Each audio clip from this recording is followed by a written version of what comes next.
All right, I'm gonna try to make this brief. I looked into the origins of the Valentine's Day. I had a few people approach me about it, and this is my first time really looking behind it. I knew it was pagan, but this is my first time really looking behind it. But I'm gonna show you why you shouldn't observe Valentine's Day or any other day that's not in the Bible. It's pagan, and it's tied to a devil somewhere, a demon. But let me continue though. Let me start. All right, I typed in, let you see at the top, the origin of Valentine's Day.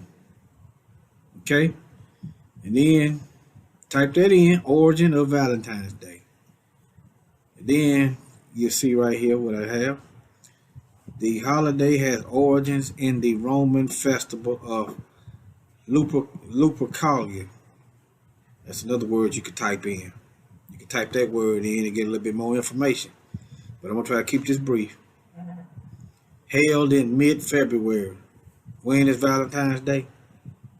Mid-February. So you can see that this is true. But let me go on. The festival which celebrated the coming of spring, what's around the corner?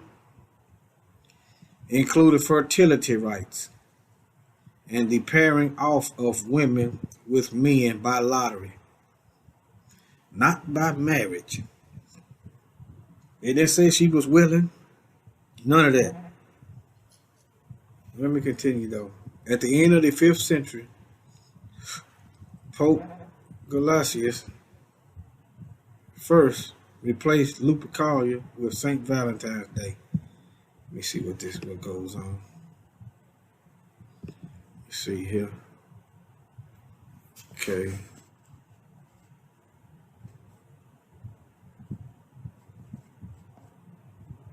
It was picture. Let me go back. I'm gonna go back to images. This one image I wanted to show.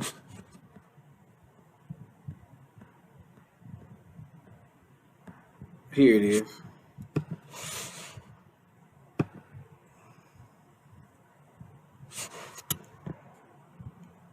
Lupercalia, pagan love festival. That's not really love.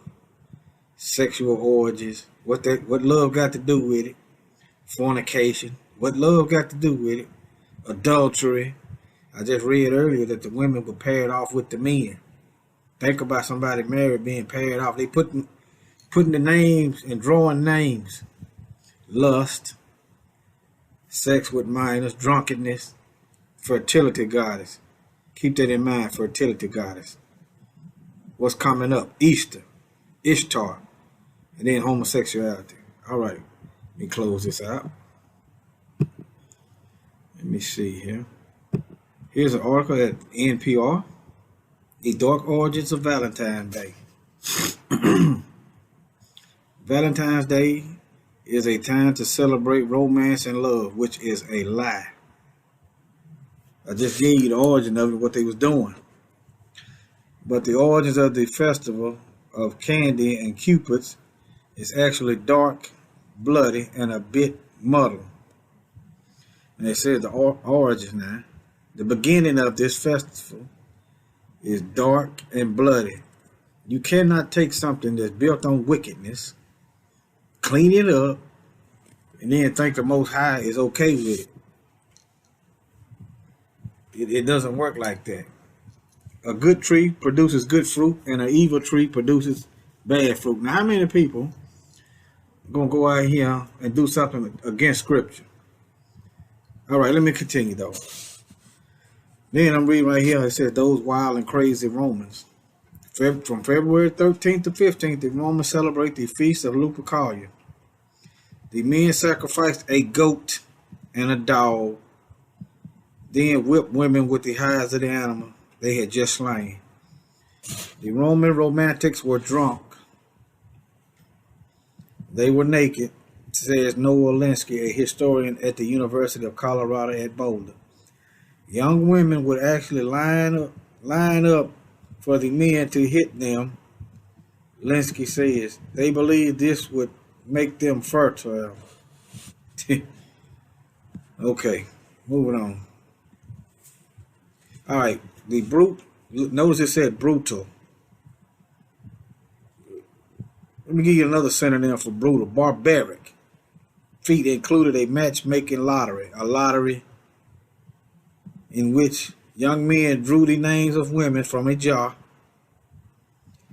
The couple would then be coupled up for the duration of the festival, or longer if the match was right. Then it's talking about the guys killed two men named Valentine's. Ancient Roman may also be responsible for the name of our modern day Valentine's Day. Emperor Claudius II executed two men both named Valentine on February 14th of different years in the 3rd century AD. All right. Then it's telling you the Catholic Church. That's where all this paganism is coming from. The Roman Catholic Church. The whore in Babylon of the Bible. This is who the Bible is talking about. They've taken all the feast days out of the Bible and replaced them with pagan days. If you want to read that article, it's at NPR. Just type in the dark origins of Valentine's Day. I'm going to close this out and try to end this video. All right. Now, I typed in fertility god Easter. Now, Easter is coming up. See, what people have been doing since the winter solstice is worshiping demons. Unaware. Every time you look around, you got a holiday to observe. And none of them is biblical. Every time you look around, you got to spend some money. I know some of you are tired of spending money. But let me digress. Ishtar, Easter, was originally the celebration of Ishtar, the Assyrian and Babylonian goddess of fertility and sex. It didn't say marriage, none of that. It didn't say family. It didn't say Bible. Her symbols, like the egg and bunny, were and still are fertility. Think about it. You got the Roman Catholic, you got the churches that come from Rome, got bringing up eggs and rabbits in the church. What does that have to do with Passover? It's Passover, not Easter. Fertility and sex symbols. Or did you actually think eggs and bunnies had anything to do with resurrection? Okay. Let me show some images. Let me click up. Let me see some images. Right quick. Go right here. She is Gaia, Astaroth, Ishtar, Artemis, Venus, Aphrodite, Ceramic, Nature, Great Mother, Frigga, Libertas. Think about the Statue of Liberty.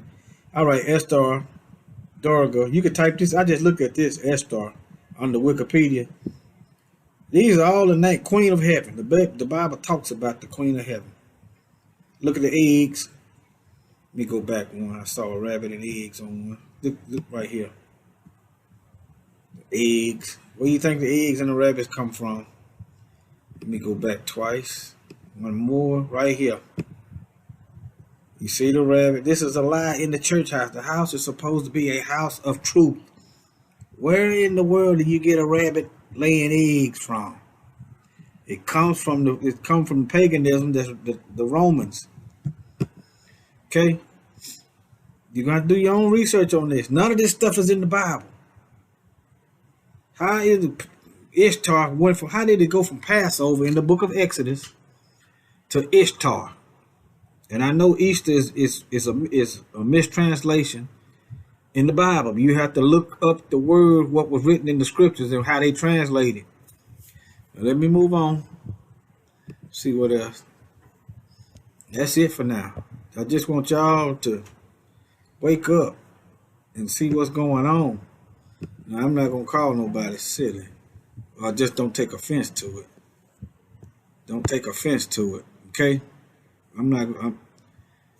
Look, winter solstice. Everybody start getting drunk and partying and orgies and everything. Just look. Look these words up. Read these words and see what you are worshiping. Okay? You got your phone, you got the internet, you got Just look this stuff up and see for yourself, all right? Shalom, shalom, shalom. May the truth be the light.